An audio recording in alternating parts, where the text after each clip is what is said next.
विश्व में इटली से पुनर्जागरण हुआ है, यूरोपीय देश है, और फ्लोरेंस नगर से हुआ है। भारत में पुनर्जागरण कोलकाता से हुआ है, बंगाल से हुआ है। जनक कहेगा तो राजा राम मोहन राय।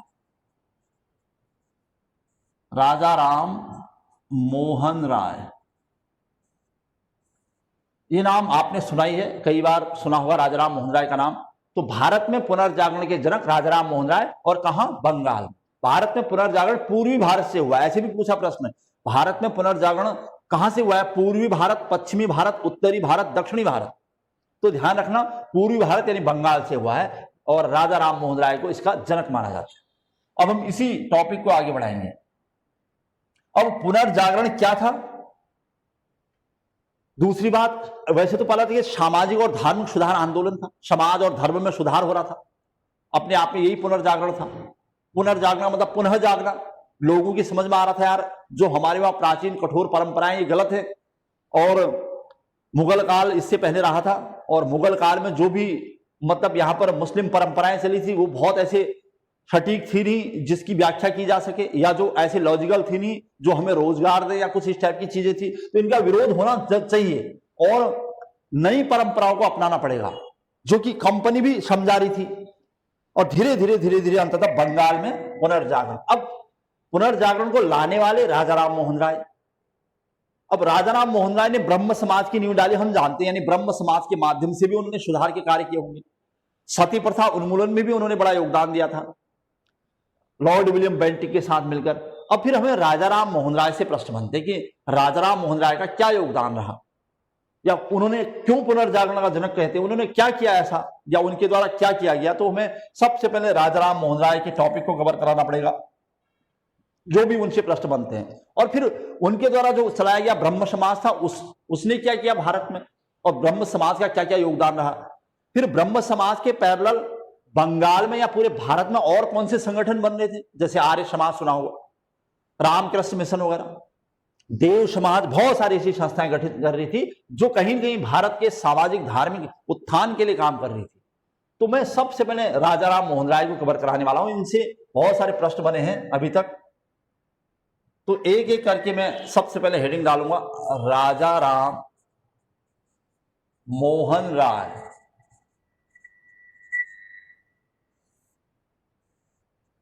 ये है राजा राम मोहन राय की डिटेल होनी है।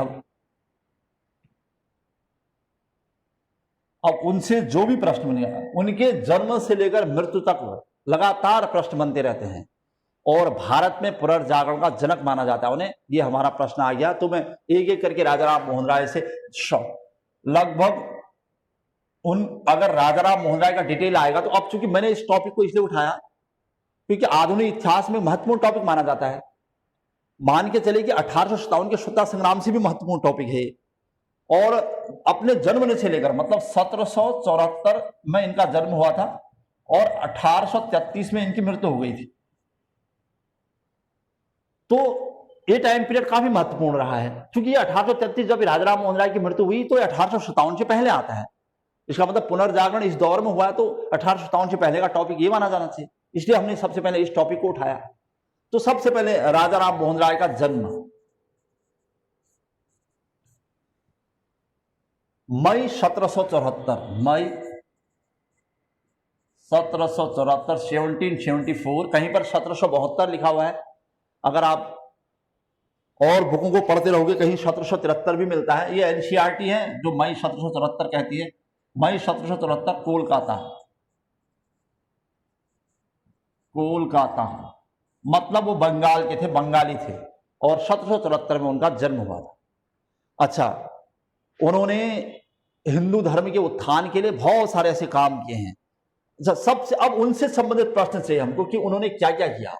दूसरा पॉइंट बना देता हूं, पहला पॉइंट, दूसरा पॉइंट। देखिए, राजा राम मोहन राय का टॉपिक काफी महत्वपूर्ण है। पहला ग्रंथ, क्योंकि राजा राम मोहन राय कई भाषाओं के ज्ञाता थे, लगभग 14 भाषाओं में लिखते थे, जिसमें हिंदी, अंग्रेजी, बांग्ला और संस्कृत। लगातार उन्होंने कई ग्रंथ लिखे इनमें, क्योंकि वैदिक परंपराओं को बहुत ज्यादा फॉलो करते थे, अपने प्रारंभिक काल में, इसलिए वेदों पर उन्होंने काफी कुछ लिखा है। इसका मतलब संस्कृत लिखते थे, हिंदी, अंग्रेजी और बंगाली, यानी ये भाषाएं उनकी अपनी थी। इसके अलावा उन्हें कई भाषाओं का ज्ञान था, वो फ्रेंच भाषा भी जानते थे, स्पेनिश भी जानते थे, तो कई यानी लगभग 14 भाषाओं के ज्ञाता थे राजा राम मोहन राय। तो पहला ग्रंथ आ रहा है उनका, पहला ग्रंथ राजा राम मोहन राय का। तो सबसे पहला नाम चूंकि किस भाषा में था, क्या था, ये सब सारे प्रश्न पूछते हैं। तो पहला ग्रंथ है गिफ्ट टू मोनोथीस्ट, में लिखता हूं यहां पर, गिफ्ट टू मोनोथिस्ट। ये है पहला ग्रंथ राजा राम मोहन राय का। और इसको कहीं पर आपको ये फारसी भाषा में लिखा हुआ है। और एकेश्वरवाद की व्याख्या की गई है, ईश्वर एक है, मतलब जो एक ईश्वर को मानते हैं उनके लिए इसको गिफ्ट कहा जाता है, इस पुस्तक को, यानी मोनोथिस्ट। उसके लिए शब्द आया कि तोहफात उल मोहिद्दीन, वैसे इसका फारसी नाम है, ये इंग्लिश नाम है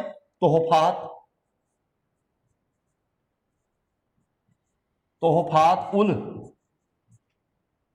मुआहिद्दीन, तोहफात उल, थोड़ा सा टफ नाम है इसलिए मैं इसे तोहफात उल मुआहिद्दीन, कई नाम से, कहीं मुबाहिद्दीन भी लिखा है इसको, तो समझ जाना। मतलब वास्तव में फारसी भाषा में जो एक पुस्तक लिखी गई है, इसका अर्थ है गिफ्ट टू मोनोथिस्ट, लेकिन ये फारसी में है और इस वजह से इसका असली नाम ये है। तो मैं यहां पर एक और लाइन लिख देता हूं। प्रश्न पूछा है कि ये क्या है, किस चीज को समर्पित है ये बुक। तो अगर ऐसे पूछता है तो ये एकेश्वरवाद, एकेश्वरवाद मतलब एक ईश्वर, मतलब समझ जाना ईश्वर एक है, सामान्य लोगों को समझाने के लिए लिखी गई ये पुस्तक। और उसमें कहा गया कि ईश्वर एक है, यानी एकेश्वरवाद को उपहार, गिफ्ट टू मोनोथिस्ट आया है। तो मोनोथिस्ट मतलब एक ईश्वर के प्रति समर्पण, और गिफ्ट यानी जो लोग एक ईश्वर को मानते हैं उनके लिए लिखी गई एक पुस्तक है कि ईश्वर एक है, चाहे वो आप किसी भी रूप में मानो। और फारसी भाषा की लिखी गई पुस्तक है, यहां पर फारसी लिख देता हूं, फारसी भाषा। पहली पुस्तक आई उनकी, पहला ग्रंथ कहते हैं इसको, गिफ्ट टू मोनोथिस्ट। और राजा राम मोहन राय से संबंधित पहला प्रश्न में मिल गया हमें। ये बात थी 1809 की। एक पॉइंट और यहां पर हम सीक्वेंस देने की कोशिश करेंगे राजा राम मोहन राय से संबंधित प्रश्नों का। तो सबसे पहले आपको ये ध्यान रखना पड़ेगा, क्योंकि इतिहास में सबसे ज्यादा चुनौती जो रहता है उसको डेट या सन याद रखना होता है। तो हमने राजा राम मोहन राय को यहां से कवर कराना है 1774 से लेकर 1833 तक। सीक्वेंस देने के लिए सबसे पहले 1774 में जन्म हुआ है, उसके बाद 1809 में उन्होंने पहली पुस्तक या पहला ग्रंथ लिखा है गिफ्ट टू मोनोथिस्ट। क्या है इस, मतलब एकेश्वरवाद के लिए एक उपहार है, यानी जो एक ईश्वर को मानते हैं उनके लिए लिखी गई पुस्तक। इसे गिफ्ट टू मोनोथिस्ट नाम से कई जगह लिखा हुआ है। अच्छा, दूसरा 1809 में अब हम कोशिश करेंगे कि 1809 के बाद का पॉइंट इसी सीक्वेंस में आए। तीसरा पॉइंट लिख देता हूं, आत्मीय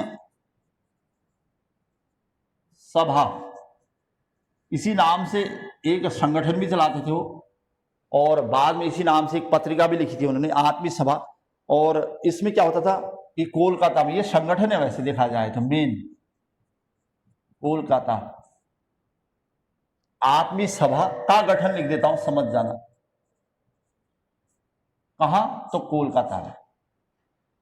क्योंकि वेदों की परंपराओं को मानते थे और वेद और साहित्य, जो प्राचीन साहित्य उसका सम्मान करते थे, उस पर कई चीजें लिखी उन्होंने। तो सबसे पहले आत्मीय सभा एक संगठन था, उसका गठन किया, जिसमें मूर्ति पूजा, जाति प्रथा का विरोध किया। मतलब इसमें क्या था मेन बातें, तो मूर्ति पूजा का खंडन, कि जो हम लोग खासकर हिंदू में मूर्ति पूजा की परंपरा है उसका खंडन किया, उससे कोई फायदा नहीं, मतलब उसका विरोध किया। काफी राजा राम मोहन राय का, उनके घर वालों ने भी काफी विरोध किया था, क्योंकि राजा राम मोहन राय पश्चिमी संस्कृति से काफी प्रभावित हो गए थे, यानी पाश्चात्य संस्कृति से। इस वजह से उनके घर वाले और बंगाल में उनका काफी विरोध हुआ। और जाति प्रथा है, उन्होंने जाति प्रथा की काफी आलोचना की। जाति प्रथा की आलोचना। तो मतलब उन्होंने जो काम किया है इस संगठन के माध्यम से, वो मूर्ति पूजा का विरोध था और जाति प्रथा का विरोध था। किसके माध्यम से? इस आत्मीय सभा नामक संगठन के माध्यम से। कहां इसका गठन किया था? कोलकाता में। और कब? 1814 में। प्रश्न क्लियर हो रहा होगा। मतलब एक संगठन था, एक सभा थी, और जिसमें प्राचीन परंपराओं का विरोध किया उन्होंने। अब इसमें भारत की प्राचीन परंपरा, जैसे अब धर्म को लेकर मूर्ति पूजा थी, इस चक्कर में उनका काफी विरोध भी हुआ था होने को। अच्छा, नेक्स्ट पॉइंट देता हूं, चौथा पॉइंट। क्योंकि हम लगातार सीक्वेंस में 1774, 1809, 1814, इसके बाद देखते हैं 1816। 1816 वेदांत सोसाइटी, वेदांत सोसाइटी का गठन।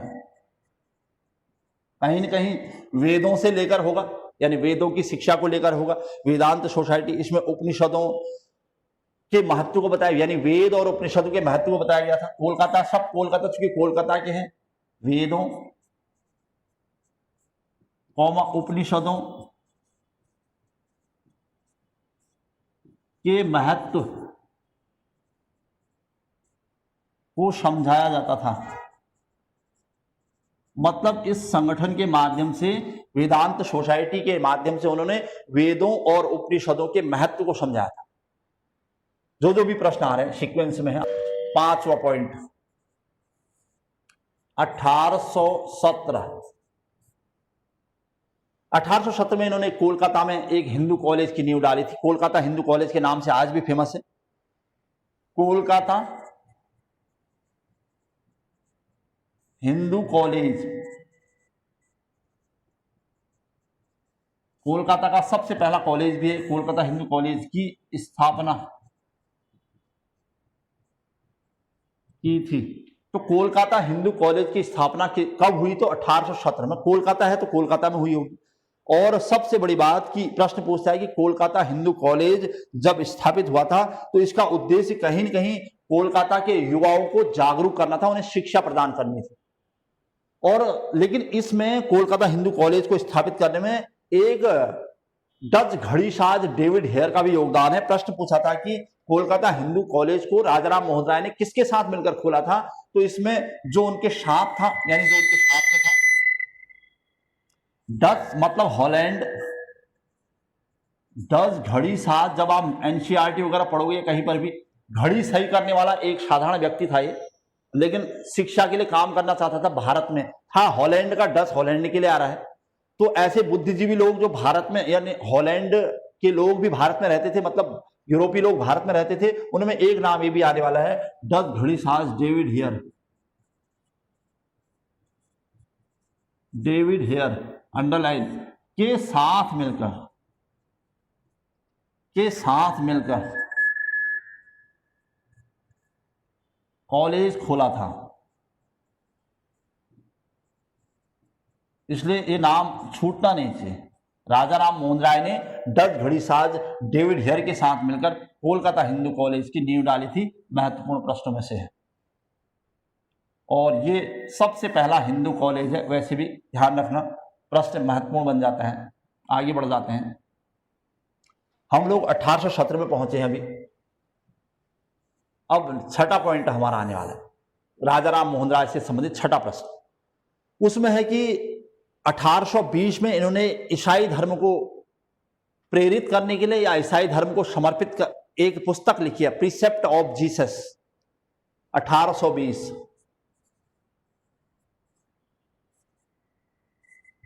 प्रीसेप्ट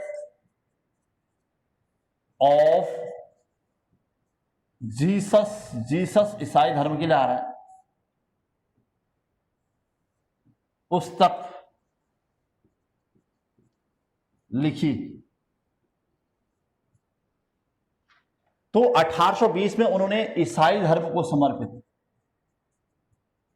ईसाई धर्म के लिए एक पुस्तक लिखी। क्योंकि हर धर्म में कहीं न कहीं कुरीतियां थी, हर धर्म में कहीं न कहीं परंपरावादी विचार थे, बुरी सोचें थी, यानी प्राचीन परंपराओं को फॉलो करने वाले लोग थे, इसलिए वो चाहते थे कि हर धर्म में सुधार हो। तो उन्होंने ईसाई धर्म में सुधार के लिए प्रीसेप्ट ऑफ जीसस के महत्व को समझाया, प्रभु ईसा मसीह के महत्व को समझाया कि उनका क्या कहना था, यानी एक ईश्वर। कहीं न कहीं इसमें भी उन्होंने ईश्वर, ये ईसाई धर्म को समर्पित पुस्तक मानी जाती है, और इसमें भी कहीं न कहीं ईसाई धर्म के महत्व को समझाया था कि धर्म क्या कहता है।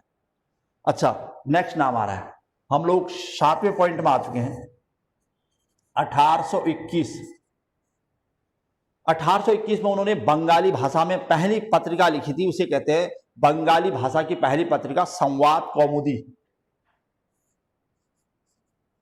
संवाद नाम पहले लिख देता हूं, कौमुदी, संवाद कौमुदी पत्रिका लिखी थी।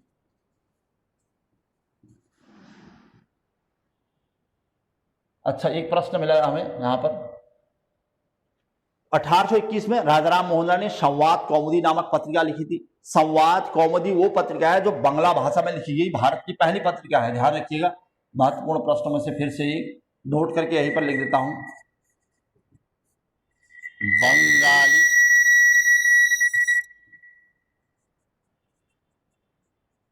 भाषा की प्रथम पत्रिका, बांग्ला भाषा की पहली पत्रिका है संवाद कौमुदी। प्रश्न मिल गया होगा आपको महत्वपूर्ण प्रश्न में से। बंगाली भाषा की पहली पत्रिका, जैसे हमने हिंदी की पहली पत्रिका, कई उससे लिखा था भारत की पहली पत्रिका या भारत का पहला अखबार द बंगाल गजट, इस टाइप से प्रश्न बनाए थे। वहां पर यह बंगाली भाषा की पहली पत्रिका कहेगा तो राजाराम मोहन राय की है संवाद कौमुदी। हम लोग 1821 में हैं। अच्छा, नेक्स्ट 1822, काफी भाषाओं में लिखने वाले थे राजाराम मोहन राय। 1822 में उन्होंने 2 और पत्रिकाएं लिखी हैं, उसमें मिरात उल अखबार और ब्रह्मानिकल मैगजीन। मिरात उल अखबार, नाम से लग रहा होगा कि ये न हिंदी में है न अंग्रेजी में है, तो फारसी में है।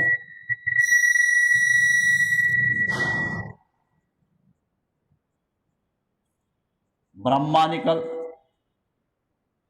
मैगजीन, ब्रह्मानिकल मैगजीन, 2 नाम आ चुके हैं। दोनों के लैंग्वेज पूछा, मतलब मिरातुल अखबार फारसी भाषा में है और ये है अंग्रेजी में।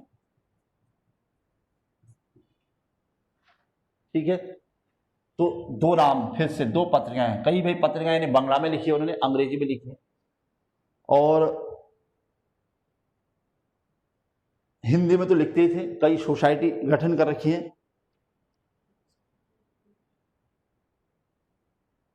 अच्छा, इसके अलावा मतलब अंग्रेजी के अलावा फारसी में कई चीजें लिखते थे वो, और हर धर्म को प्रेरित करने के लिए उन्होंने किताबें लिखी हैं। तो 1822 में उनके द्वारा लिखी गई 2 पत्रिकाएं ये है, मिरातुल अखबार और ब्रह्मानिकल मैगजीन। कभी कभी पूछा है किस भाषा में है, ये ध्यान रखना।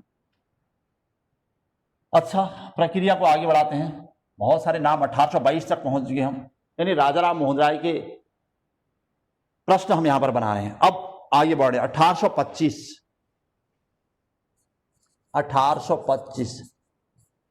वेदांत कॉलेज, वेदों की परंपराओं पर आधारित एक कॉलेज की नींव डाली उन्होंने। बहुत महत्वपूर्ण प्रश्न माना जाता है कि वेदांत कॉलेज की स्थापना किसने की? तो राजाराम मोहन राय ने। कहां की? तो कोलकाता में, कोलकाता वेदांत कॉलेज की नींव डाली।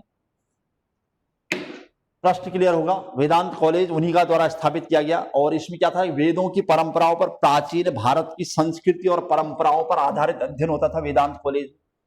वैसे तो उन्होंने कोलकाता हिंदू कॉलेज बनाया था, लेकिन उसमें कई भाषाओं को ज्ञान दिया जाता था, विदेशी भाषाओं का भी, क्योंकि राजाराम मोहन राय एक ऐसे व्यक्ति थे जो पश्चिमी संस्कृति से काफी प्रेरित थे, पाश्चात्य सभ्यता से बहुत ज्यादा प्रेरित थे, इसीलिए वो अंग्रेजी भाषा बोलते थे अधिकतर। और इसलिए कहीं पर एक बार प्रश्न देख रहा था मैं कि राजाराम मोहन राय का एक घर पश्चिम में है और एक घर पूरब में है, ऐसा करके प्रश्न बनाया था। तो इसका मतलब था कि एक घर पश्चिम में है और एक पूरब में, का मतलब था कि वो एक तरफ तो भारतीय संस्कृति की परंपराओं को आगे बढ़ा रहे थे, दूसरी तरफ उन्होंने पाश्चात्य संस्कृति से भी काफी प्रेरणा ली। उन्होंने पाश्चात्य संस्कृति में जो भी अच्छी चीजें थी उसको स्वीकार किया, लोगों को बताया कि वो ठीक है, तो इसलिए कहता है इस टाइप के प्रश्न को पूछता है कि उनका एक घर पूरब में है और एक पश्चिम में है, तो समझ जाना, यानी दोनों परंपराओं को फॉलो करते थे। अच्छा, वेदांत कॉलेज में हम लोग 1825 में, इसके अलावा जो उनके द्वारा किए गए हैं, नेक्स्ट पॉइंट बना देता हूं, 20 अगस्त डेट के साथ आ रहा है 1828, ब्रह्म समाज की स्थापना, ब्रह्म समाज की स्थापना।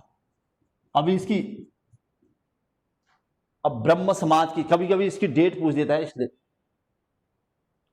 इस वजह से थोड़ा सा रहता है कि राजा राम मोहन राय ने ब्रह्म समाज की स्थापना कब की, तो 20 अगस्त 1828 में। अब ब्रह्म समाज क्या था, कैसा था, उससे संबंधित प्रश्न बन जाते हैं, क्योंकि हम राजा राम मोहन राय के से संबंधित प्रश्नों को काम कर रहे हैं। अगर ब्रह्म समाज क्या था, जैसे आर्य समाज था या रामकृष्ण मिशन था, इस टाइप की जितनी भी संस्थाएं भारत में काम कर रही थी, कहीं न कहीं प्राचीन भारतीय संस्कृति में जो रूढ़िवादिता थी उसको समाप्त करना था, लोगों की मदद करना था।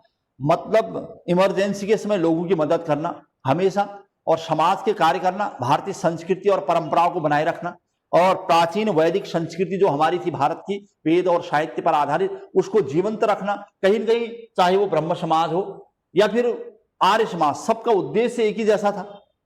तो अगर राजा राम मोहन राय ने ब्रह्म समाज की स्थापना कब की, तो 1828 में। चूंकि हम राजा राम मोहन राय के सीक्वेंस में एक दो प्रश्न और कवर कराने हैं, तब जाके पूरा मैं फिर से रिवाइज कराऊंगा, ताकि बहुत सारे प्रश्न एक साथ आ गए अब तक। अच्छा, नेक्स्ट पॉइंट है 1829। कुल मिला के जो ये टॉपिक चल रहा है, इसमें ये प्रश्न है कि 1800 मतलब राजा राम मोहन राय को पढ़ना है तो आपको राजा राम मोहन राय को एक सही सीक्वेंस दे रखा है हमने, 1774 से लगातार है हम लोग। यहां पर सती प्रथा का अंत, सती प्रथा का अंत, यहां पर मैं ज्यादा कुछ नहीं बोल रहा हूं, क्योंकि मैंने सती प्रथा के अंत से संबंधित लॉर्ड विलियम बेंटिक की डिटेल कर रखी है, और मैंने कहा था कि लॉर्ड विलियम बेंटिक के समय सती प्रथा उन्मूलन अधिनियम की धारा 17 के तहत सती प्रथा को इलीगल, अवैध घोषित कर दिया गया, जिसमें राजा राम मोहन राय का भी योगदान रहा।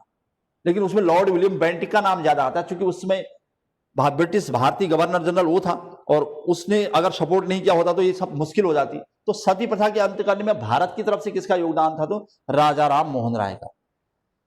अच्छा, इसके अलावा राजा राम मोहन राय से जो प्रश्न बन रहे हैं, हम 1829 तक पहुंच गए। हमने लिखा है कि 1833 में उनकी मृत्यु हो चुकी थी। राजा राम मोहन राय कई भाषाओं की ज्ञाता थे। लॉर्ड विलियम बेंटिक और राजा राम मोहन राय ने कई बार मीटिंग की थी कि किस प्रकार पाश्चात्य संस्कृति से जो अच्छी चीजें हो भारत के लोगों को दी जाए, या भारतीय संस्कृति से अच्छी चीजें हो पाश्चात्य संस्कृति के लोगों तक पहुंचाई जाए। तो ये कई बार इनके बारे में कहा भी जाता था कि राजा राम मोहन राय को एक ऐसी नौबत भी आई जब उन्होंने सती प्रथा का विरोध किया तो उनको घर छोड़ना पड़ गया था, और क्योंकि घर वालों ने उनका बहिष्कार किया था कि वो भारत की प्राचीन परंपरा सती प्रथा का उन्मूलन क्यों करवा रहे हैं अंग्रेजों के साथ मिलकर। उनके घर वालों को लगता था कि वो अंग्रेजों से मिले हुए हैं, और ऐसी ऐसी परीक्षा, विपरीत परिस्थितियों का सामना करना पड़ गया था उनको, और इस चक्कर में उन्होंने अपना घर भी छोड़ दिया था, घर बार।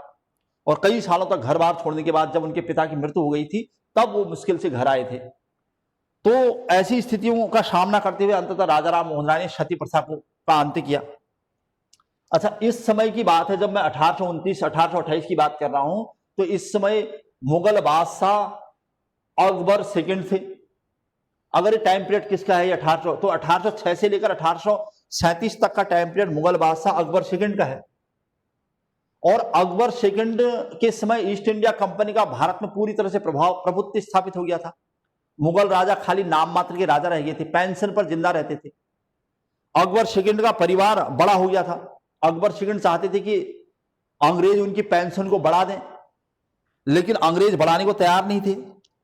तब अकबर सेकंड ने राजा राम मोहन राय से भेंट की थी, और राजा राम मोहन राय से कहा था कि वो मतलब राजा राम मोहन राय अकबर की पेंशन बढ़वाने हेतु अंग्रेजों से बात करें, क्योंकि राजा राम मोहन राय अंग्रेजी भाषा के ज्ञाता थे, और वो जाएं इंग्लैंड और इंग्लैंड की महारानी से बात करें ताकि अकबर सेकंड की पेंशन बढ़ जाए। अगर वो ऐसा कर सकते हैं, इसके बदले अकबर सेकंड ने राजा राम मोहन राय को राजा की उपाधि दी। ये बात है 1830 की। तो प्रश्न बना देता हूं, नेक्स्ट पॉइंट बना देता हूं 1830। मुगल राजा या बादशाह अकबर सेकंड द्वारा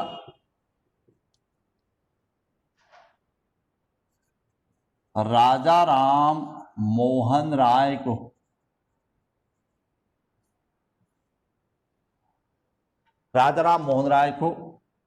राजा की उपाधि दी गई थी। राजा की उपाधि दी गई थी। प्रश्न मिल गया आपको। एक कहानी मैंने बताई थी कि अकबर सेकंड अपनी पेंशन बढ़ाना चाहता था और राजा राम मोहन राय से चाहता था कि वो अंग्रेजों से बात करें, अंग्रेजों से बात करके अच्छी तरह उनको समझा दिया जाए तो अंग्रेज उनकी पेंशन को बढ़ा देंगे। इस चक्कर में संभवतः राजा राम मोहन राय को राजा की उपाधि मिली, दी अकबर सेकंड ने। किसने दी? तो अकबर सेकंड। अब यही प्रक्रिया आगे बढ़ेगी। अब जब राजा राम मोहन राय ने हाँ कह दी, यानी स्वीकार कर लिया कि वो उनकी पेंशन बढ़ाने के लिए इंग्लैंड जाएंगे और राजा से बात करेंगे इंग्लैंड की, तो राजा राम मोहन राय इंग्लैंड चले गए। इंग्लैंड से राजा से बात करने के बाद उसी दौरान राजा राम मोहन राय की वहीं पर ब्रिस्टल में मृत्यु हो गई थी 1833 में। 1833 ब्रिस्टल। पेंशन तो कुछ बड़ी नहीं राजा की, ब्रिस्टल इंग्लैंड में है। ब्रिस्टल इंग्लैंड में राजा राम मोहन राय की मृत्यु हो गई। मोहन राय की मृत्यु। प्रश्न क्लियर हो गया होगा। पेंशन बढ़ाने हेतु गए थे लेकिन वहीं पर उनकी मृत्यु हो गई थी। तो 1833 तक का पूरा इतिहास हमारे सामने है राजा राम मोहन राय का। ठीक है, मैंने आपको राजा राम मोहन राय की डिटेल बतानी थी और बहुत सारे प्रश्न बताने थे और मैं नंबर भी डाल रहा था बल्कि प्रश्नों के। मैं एक बार और फिर से, जिसका छूटा भी है उनके लिए फिर से, चूंकि टॉपिक बड़ा महत्वपूर्ण है, हमने पुनर्जागरण ये टॉपिक शुरू किया था, थोड़ा थोड़ा फिर से फटाफट से रिवाइज करता हूं। पुनर्जागरण पूछे तो भारत में उसे सामाजिक धार्मिक सुधार आंदोलन कहते हैं। पुनर्जागरण कहां कहते हैं? तो यूरोप में, इटली में। पुनर्जागरण का देश पूछेगा तो विश्व स्तर पर पुनर्जागरण का देश इटली होगा और इटली यूरोप में है। और यूरोप के फ्लोरेंस नगर से पुनर्जागरण की शुरुआत हुई थी, वो भी 13वीं-14वीं शताब्दी में। भारत में पुनर्जागरण कहां हुआ? तो बंगाल में हुआ। भारत में पुनर्जागरण का जनक कौन है? तो राजा राम मोहन राय है। अब फिर राजा राम मोहन राय आ गए थे तो हमें राजा राम मोहन राय की डिटेल चाहिए थी, इसलिए हमने राजा राम मोहन राय को हेडिंग डाल दी। प्रश्न था कि उनका जन्म 1774 में हुआ था कोलकाता में और 1833 में उनकी मृत्यु हुई। तब से लेकर ये जो प्रश्न बनने थे हमें उन्हें सीक्वेंस दे रहे थे। हमें सबसे पहला प्रश्न माना कि जन्म 1774, फिर पहला ग्रंथ 1809 में लिखा उन्होंने। 1809 में उनका जो पहला ग्रंथ था वो फारसी भाषा में था, गिफ्ट टू मोनोथीस्ट करके। उसका मतलब था तोहफात उल मुहिद्दीन, जो कि फारसी भाषा में लिखा था। इसका अंग्रेजी में है ये गिफ्ट टू मोनोथीस्ट। इसमें था एकेश्वरवाद को उपहार, मतलब एक धर्म को मानने वाले लोगों को लिखी गई पुस्तक या उनके लिए लिखी गई पुस्तक। अच्छा, दूसरा 1814, दूसरा पॉइंट हमारा ये था 1814 का आत्मीय सभा का गठन, यानी एक संगठन था आत्मीय सभा। कहां? कोलकाता में। इसमें होता क्या था? मूर्ति पूजा का खंडन और जाति प्रथा की आलोचना, मतलब प्राचीन परंपराओं की आलोचना करने के लिए उन्होंने एक संगठन बनाया था।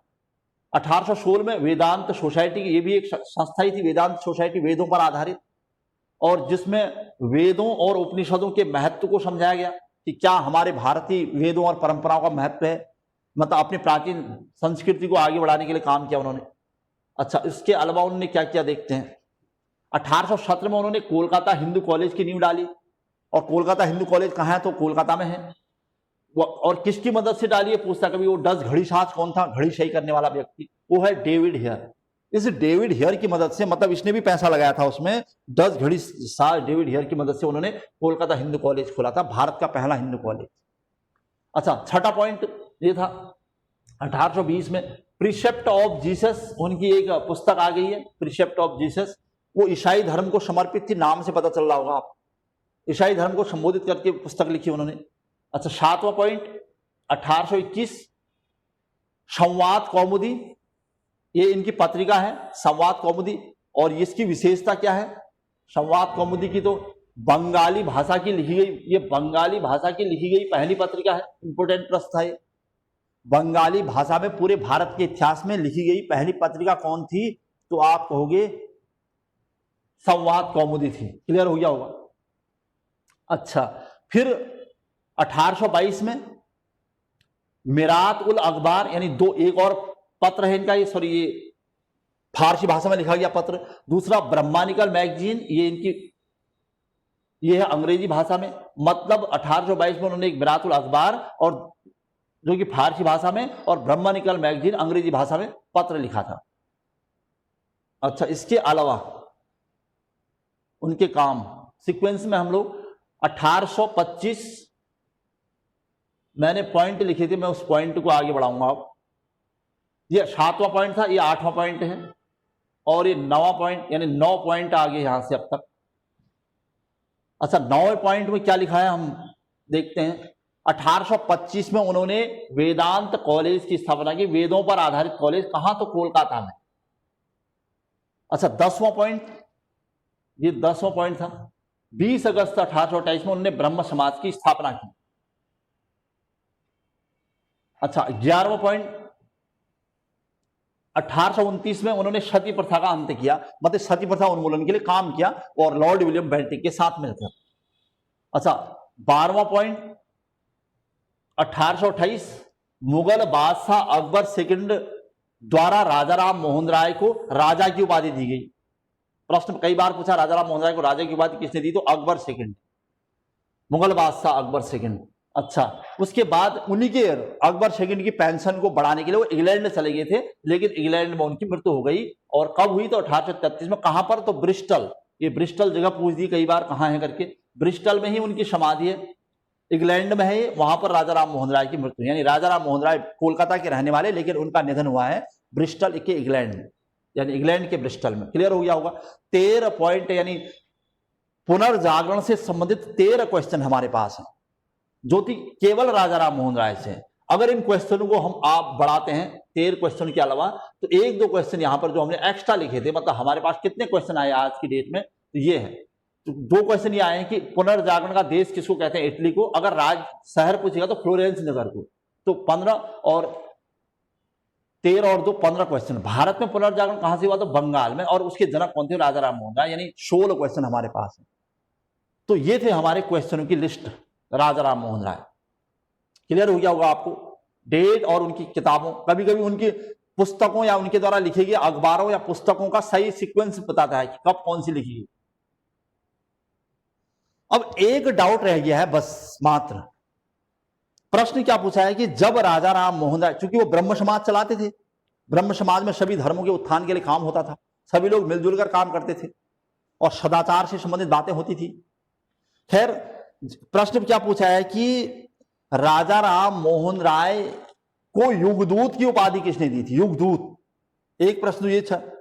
दूसरा कि राजा राम मोहन राय जब इंग्लैंड गए होंगे, उस समय ब्रह्म समाज का संचालन कौन कर रहा था? अब इस टाइप के प्रश्न आने वाले हैं। और उसके बाद जब राजा राम मोहन राय की मृत्यु हो गई, तो ब्रह्म समाज को कौन देख रहा हो? तो मैं अब इनसे संबंधित प्रश्न और एक्स्ट्रा प्रश्न बना देता हूं, नोट करके जो अन्य प्रश्न इनसे बन रहे हैं वो आ रहे हैं। राजा राम मोहन राय के कार्यों से हमें लग भी रहा होगा कि उन्होंने बहुत कुछ किया है भारतीय संस्कृति के लिए। इसलिए सामाजिक और धार्मिक सुधार आंदोलन का अगर फादर पूछता है भारत में, father of Renaissance in India, तो राजा राम मोहन राय होगा। और जबकि इटली में पुनर्जागरण को बढ़ाने वाले बड़े बड़े नाम थे वहां पर, और उसमें मैजिनी का नाम है, जो यंग इटली का संस्थापक था, मैजिनी का नाम भी आता है उसमें। वैसे इटली का जनक, इटली में पुनर्जागरण का जनक मैजिनी को माना जाता है, जिन्होंने यंग इटली नामक संगठन के माध्यम से इटली के लोगों को बहुत कुछ दिया था। तो लेकिन भारत में राजा राम मोहन राय। अब अन्य प्रश्नों में राजा राम मोहन राय की उपनाम या उपाधियां, फिर से जो प्रश्न एक्स्ट्रा हैं, कई नाम उनको कहा जाता है, मतलब उनके योगदान के लिए। उन्हें भोर का तारा कहते हैं, भोर, मॉर्निंग स्टार, भोर का तारा। अब उनकी उपाधियों को मैं एक साथ लिख रहा हूं, या कहीं पर आपको नौ प्रभात का तारा भी लिख जाएगा, मिल जाएगा, नौ प्रभात का तारा। ये राजा राम मोहन राय के लिए आया हुआ शब्द है। अच्छा, दूसरा सांझ का तारा, इवनिंग स्टार, सांस का तारा, मतलब मॉर्निंग स्टार और इवनिंग स्टार, इस टाइप के नाम उनके लिए कहे गए। और या नव प्रभात का तारा। राष्ट्रवाद का जनक, भारतीय राष्ट्रवाद का जनक, वो उन उपनामों की बात कर रहा हूं मैं कि राजा राम मोहन राय को किन किन अन्य नामों से जाना जाता था। उन्हें मॉर्निंग स्टार, इवनिंग स्टार, या राष्ट्रवाद का जनक, पत्रकारिता का अग्रदूत, बंगाल में पत्रकारिता की शुरुआत भी इन्होंने की थी, पत्रकारिता का अग्रदूत, राष्ट्रवाद का जनक करके पूछता है, भारतीय राष्ट्रवाद का जनक और पत्रकारिता का अग्रदूत, कई इतने नामों से इनको जाना जाता है। और अगर कहोगे तो नव जागरण का अग्रदूत, नव जागरण नाम से पता चल जाएगा, वैसे नव जागरण का अग्रदूत, ये इनकी उपाधियां चल रही हैं। जो लोगों ने, जनता ने या किसी भी रूप में उनको उपाधियां मिली हैं वो सब हैं। और आधुनिक भारत का पिता, आधुनिक भारत का पिता, और तो और इन्हें पूर्व तथा पश्चिम, यानी भारत की प्राचीन संस्कृति और पश्चिमी संस्कृति, पूर्व तथा पश्चिम संस्कृति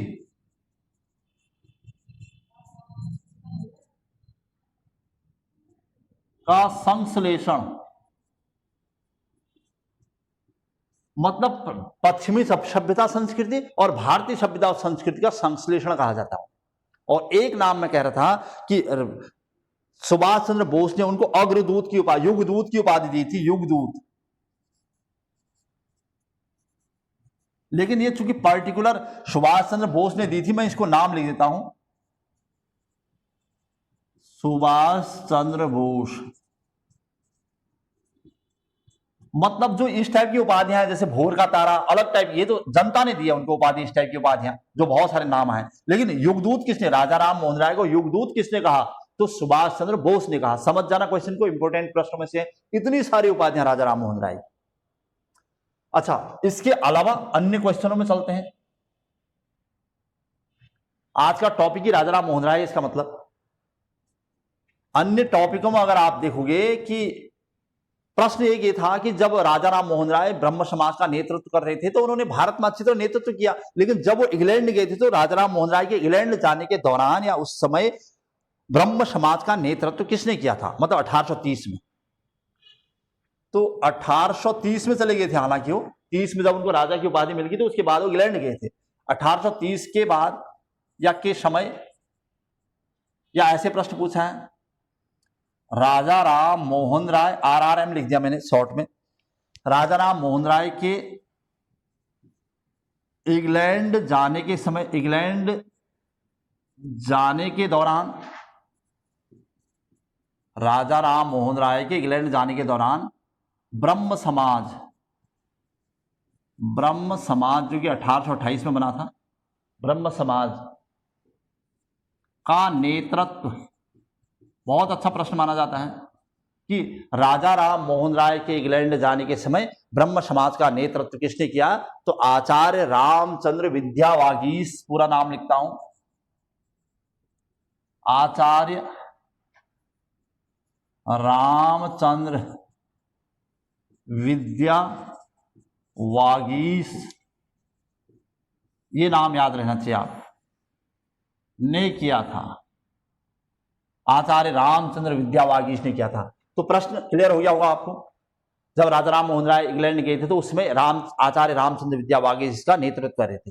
अब अच्छा, इसके अलावा प्रश्न पूछेगा तो कि 1833 में जब राजा राम मोहन राय की मृत्यु हो गई तो उस समय, उसके बाद ब्रह्म समाज को किसने आगे बढ़ाया होगा, तब तो हमें ब्रह्म समाज का एक महत्वपूर्ण व्यक्ति चाहिए होगा। तो प्रश्न और बनता है, मतलब 1833 में राजा राम मोहन राय की मृत्यु के बाद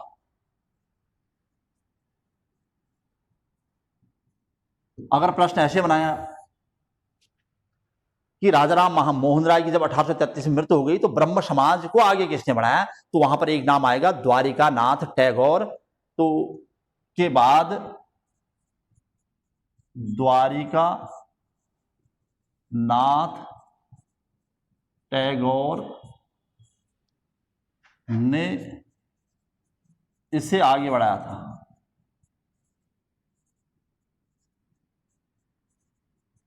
प्रश्न अलग है, दो प्रश्न अलग अलग हैं। केवल इंग्लैंड जाने के समय और उनकी मृत्यु के बाद इसे, हालांकि इंग्लैंड जाने के बाद ही उनकी मृत्यु हो गई होगी उस समय, मतलब यहां पर रामचंद्र विद्यावागी इसको ऐसे रखा गया होगा जो ब्रह्म समाज के नेतृत्व करे, लेकिन बाद में जब उनकी फाइनली मृत्यु हो गई तब द्वारिकानाथ टैगोर को जिम्मेदारी सौंप दी गई। लेकिन द्वारिकानाथ टैगोर इसके स्थायी अध्यक्ष नहीं रह पाए। 1843 के आसपास ब्रह्म समाज का नेतृत्व देवेंद्र नाथ टैगोर के हाथों में आ गया। राजा राम मोहन, इसलिए कहीं पर ऐसा भी प्रश्न मिल जाएगा कि राजा राम मोहन राय की मृत्यु के बाद ब्रह्म समाज का नेतृत्व या ब्रह्म समाज का स्थायी रूप से नेतृत्व किसने किया, तो देवेंद्र नाथ टैगोर ने। यह बहुत बड़ा नाम है। द्वारिकानाथ टैगोर इसमें रहे, लेकिन वो इसके स्थायी अध्यक्ष के रूप में नहीं रह पाए बहुत लंबे समय तक। इसलिए प्रश्न एक और, मतलब राजा राम मोहन राय की मृत्यु के बाद स्थायी रूप से ब्रह्म समाज, हालांकि स्थायी हुआ उसमें स्थायी अस्थायी का कॉन्सेप्ट इतना अच्छा होगा नहीं, लेकिन फिर भी देखभाल तो द्वारिकानाथ टैगोर कर ही रहे थे। लेकिन द्वारिकानाथ टैगोर का जब इसके प्रति रुझान कम होने लगा तो तब जाके ये जिम्मेदारी किसी और व्यक्ति को सौंपी जानी थी, तो देवेंद्र नाथ टैगोर को मिल गई। तो के बाद देवेंद्र नाथ टैगोर ब्रह्म समाज का नेतृत्व, लिख देता हूं, स्थायी रूप से ब्रह्म समाज का नेतृत्व देवेंद्र नाथ टैगोर ने किया था। प्रश्नों में थोड़ा थोड़ा अंतर है।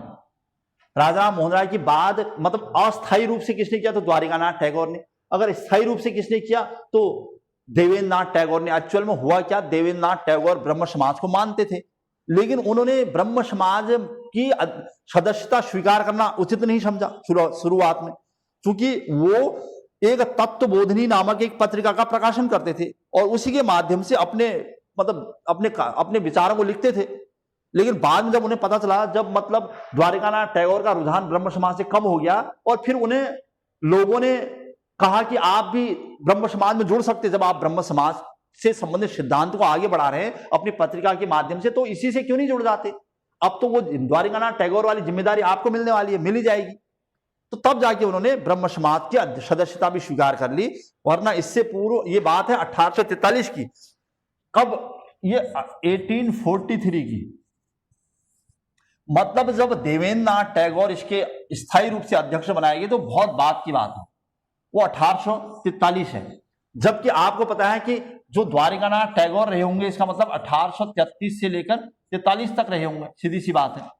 अध्यक्ष तो रहे चाहे कुछ भी हुआ हो। अब उन्होंने कहीं स्थायी मान लिया, उसे कहीं स्थायी नहीं माना, मतलब उनकी मृत्यु के बाद इनके पास जिम्मेदारी टाइप की आ गई थी। ये जिम्मेदारी इन्होंने निभाई, लेकिन बाद में इनका रुझान इससे कम हो गया, या वो बूढ़े हो चुके थे, ये भी कहते हैं कहीं पर। लेकिन इसकी जिम्मेदारी 1843 के बाद लगभग इनके पास आ चुकी थी। हालांकि ये भी ब्रह्म समाज को मानते थे पहले से, ब्रह्म समाज के सिद्धांत को प्रचार प्रसार कर रहे थे, लेकिन ब्रह्म समाज में शामिल नहीं थे। ब्रह्म समाज में शामिल न होकर तत्वबोधिनी पत्रिका के माध्यम से उसका प्रचार प्रसार करते थे। तो एक प्रश्न और बना देता हूं, देवेंद्र नाथ टैगोर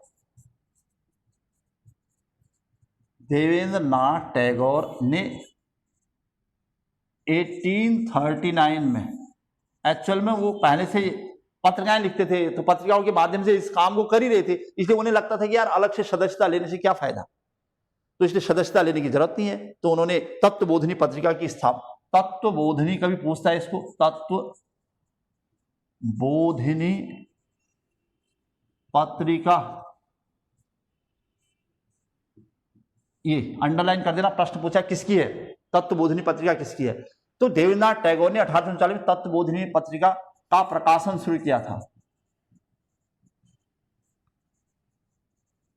अब इस पत्रिका के माध्यम से वो प्रचार प्रसार कर ही रहे थे, इसलिए उन्हें लगता था कि मैं सदस्यता क्यों लूं, मैं जब वो काम कर ही रहा हूं तो। लेकिन बाद में जब इनकी जिम्मेदारी कम हो गई तो उन्होंने खुद ही उसकी सदस्यता ले ली और सर्वेसर्वा खुद बन गए। मतलब 1843 में देवेंद्रनाथ टैगोर ही ब्रह्म समाज के सर्वेसर्वा बने।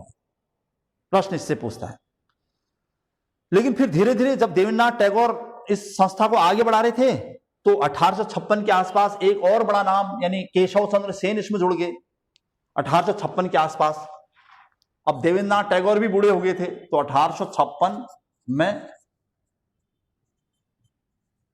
केशव चंद्र सेन ने ब्रह्म समाज की सदस्यता ग्रहण की थी। हालांकि पहले से भी इसमें शामिल थे वो, लेकिन सदस्यता ग्रहण करने का मतलब कोई अच्छा पद प्राप्त करना, सदस्यता ग्रहण की।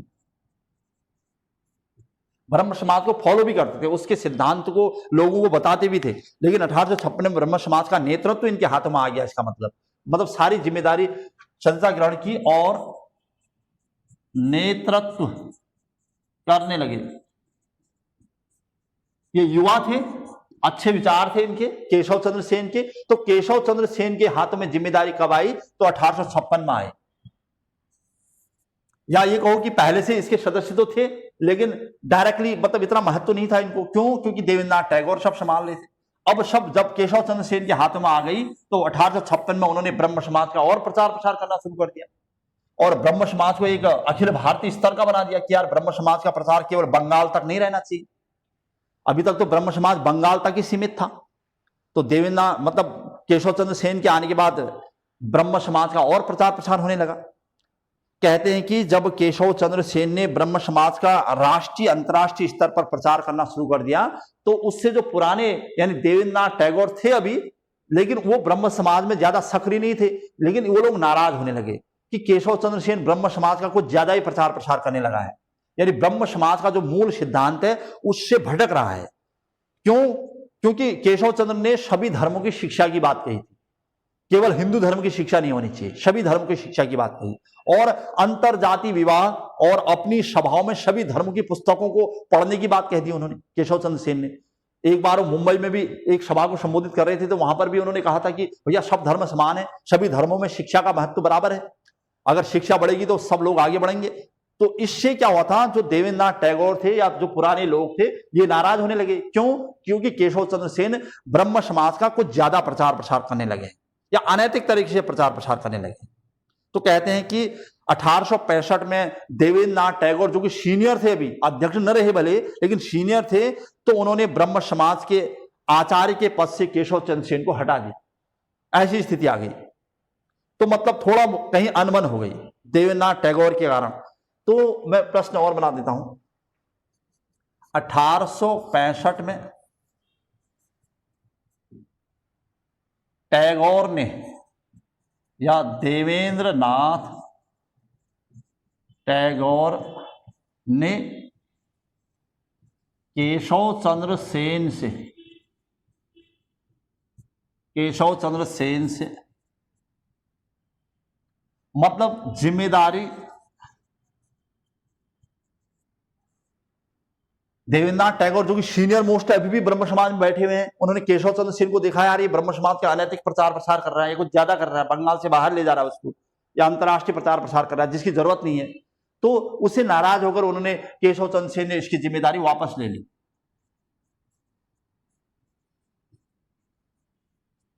अब केशव चंद्र सेन जो कि अच्छे सोच रखते थे, अब सोचो अब उनसे अगर उनकी जिम्मेदारी वापस ले लोगे तो केशव चंद्र सेन को बुरा लगा। 1865 की बात है और इसी का कारण रहा कि 1866 में ब्रह्म समाज का 2 भागों में विभाजन हो गया। कहीं पर 1867 लिखता है, तो मैं यहां पर नेक्स्ट पॉइंट बनाऊंगा 1866, कहीं 67 भी लिखता है, इसलिए मैं 1866-67 में ब्रह्म समाज का विभाजन हो गया। प्रश्न पूछता है कि ब्रह्म समाज पहली बार कब टूटा? तो 1866-67। और किसकी वजह से टूटा? केशव चंद्र सेन की वजह से। लेकिन हालांकि केशव चंद्र सेन की गलती नहीं है, तो देवेंद्रनाथ टैगोर ने उन्हें पद वापस देने को कहा, तो उन्हें पद त्याग पत्र दे दिया और ब्रह्म समाज का विभाजन हो गया और अलग से ब्रह्म समाज बना लिया।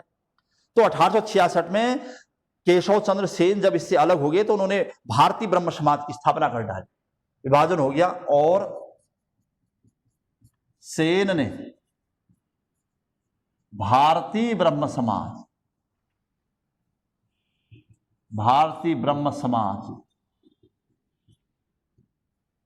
की स्थापना कर डाली। एक तो ब्रह्म समाज चल ही रहा था, उन्होंने क्या भैया भारतीय ब्रह्म समाज की स्थापना कर, मतलब दो ब्रह्म समाज हो चुके हैं, एक केशव चंद्र सेन का ब्रह्म समाज, एक आदि ब्रह्म समाज जो पहले से चल रहा है ब्रह्म समाज। अब केशव चंद्र सेन ने फिर से आदि ये भारतीय ब्रह्म समाज के लिए बहुत सारे काम करने शुरू कर दिए। चलो ठीक था, केशव चंद्र सेन अच्छी सोच रखते थे, लेकिन उसी समय केशव चंद्र सेन के प्रयासों से ब्रह्म विवाह अधिनियम लाया गया था। नेक्स्ट पॉइंट बना देता हूं, 1872 में सेन के प्रयासों से, केशव चंद्र सेन के प्रयासों से, अच्छा टॉपिक है यहां पर, बहुत ही महत्वपूर्ण टॉपिक, प्रयासों से ब्रह्म विवाह अधिनियम, वैसे भी पूछता है ब्रह्म विवाह अधिनियम कब आया था, 1872, याद रखना, मैंने पहले से 1872 लिख दिया तो इसलिए 1872 में केशव चंद्र सेन के प्रयास से ब्रह्म विवाह अधिनियम लाया गया। 12 से 14 या 10 साल की लड़कियों का विवाह कर दिया जाता था। इस वजह से इस कुप्रथा को रोकने के लिए कहा गया कि अब लगभग 14 वर्ष से कम उम्र की लड़कियों का विवाह कोई नहीं कर पाएगा। लाया गया जिसमें 14 वर्ष से कम, जिसमें 14 वर्ष से कम उम्र की लड़कियों, जिसमें 14 वर्ष से कम उम्र की लड़कियों के विवाह पर रोक लगा दी गई। अगर कोई करेगा तो उसके खिलाफ कार्रवाई होगी। ठीक है, अच्छा था, केशव चंद्र सेन के प्रयास अच्छे रहे, ब्रह्म विवाह अधिनियम लाया उन्होंने, और ये अच्छा भी था। भारत के इतिहास में इसका बहुत बड़ा महत्व है ब्रह्म विवाह अधिनियम का। तो ब्रह्म विवाह अधिनियम कब आया, तो 1872 में। ठीक था, कोई दिक्कत नहीं, और अच्छे काम करते हैं। लेकिन बात क्या हुई 1878 की, 1878 में। कहते हैं कि 1878 में केशव चंद्र सेन, जिनके प्रयास से ब्रह्म विवाह अधिनियम आया था, उन्होंने ही अपनी अल्पवयस्क बेटी का विवाह कर दिया था। सबसे बड़ा अपवाद तब हुआ, केशव चंद्र सेन ने अपनी 12 वर्षीय पुत्री का विवाह कर दिया 1878 में। सेन ने अपनी 12 वर्षीय पुत्री का विवाह कर दिया था। आप सोचो, ब्रह्म विवाह अधिनियम खुद केशव चंद्र सेन के प्रयासों से आया है, जिसमें कहा गया कि 14 वर्ष से कम उम्र की लड़की का विवाह वर्जित होगा। और आज मतलब 1878 में ऐसी स्थिति थी कि केशव चंद्र सेन ने अपनी 12 वर्षीय पुत्री का विवाह कर दिया। कूच बिहार जो बंगाल में पड़ता है, वहां के एक राजकुमार से यानी अच्छा रिश्ता मिल रहा था, तो उन्होंने 12 वर्ष में अपनी पुत्री का विवाह कर दिया। विरोध होने लगा 1878 में, आनंद मोहन बोस ने विद्रोह कर दिया कि आप कैसे कर सकते हो। तो 1878 में ब्रह्म समाज में दूसरी फूट पड़ेगी। 1878 में आनंद मोहन बोस, जो कि इसके सदस्य थे, आनंद मोहन बोस ने केशव चंद्र सेन की नीतियों का विरोध किया कि आप ही ने ब्रह्म समाज लाया और आप ही ने ऐसा कर दिया, एक गलत मैसेज दे दिया समाज को। तो आनंद मोहन बोस ने विरोध किया और पुनः ब्रह्म समाज में फूट पड़ गई। ब्रह्म समाज में फूट पड़ गई, यानी ब्रह्म समाज में दूसरी फूट किसकी वजह से पड़ी, तो केशव चंद्र सेन की वजह से। वैसे पहली फूट भी केशव चंद्र सेन की वजह से पड़ी थी पढ़ने को, लेकिन 1878 में आनंद मोहन बोस ने एक अलग से ब्रह्म समाज बना लिया।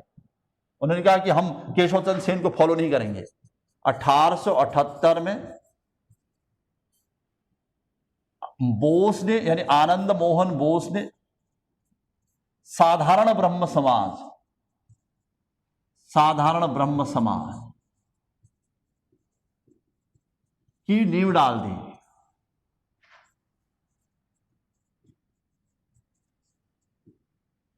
तो ब्रह्म समाज में दूसरी फूट पड़ गई, उन्होंने साधारण ब्रह्म समाज बना लिया। तो साधारण ब्रह्म की समाज की स्थापना किसने, तो आनंद मोहन बोस ने। क्योंकि केशव चंद्र सेन ने अपनी 12 वर्षीय पुत्री का विवाह कर दिया। उसके बाद धीरे धीरे 1878 तक पहुंच गए हम। तो फिर क्या हुआ, साधारण ब्रह्म समाज को ये चलाने लगे, मतलब आनंद मोहन बोस चलाने लगे साधारण ब्रह्म समाज को, और जो ब्रह्म समाज था यानी केशव चंद्र सेन का, तो भारतीय ब्रह्म समाज उसको वो चलाने के। एक पहले से चला था आदि ब्रह्म समाज, जो सबसे पुराना था, जिसको टैगोर के उत्तराधिकारी चलाते थे, जो कि केशव चंद्र सेन से भी पहले से ही नाराज थे।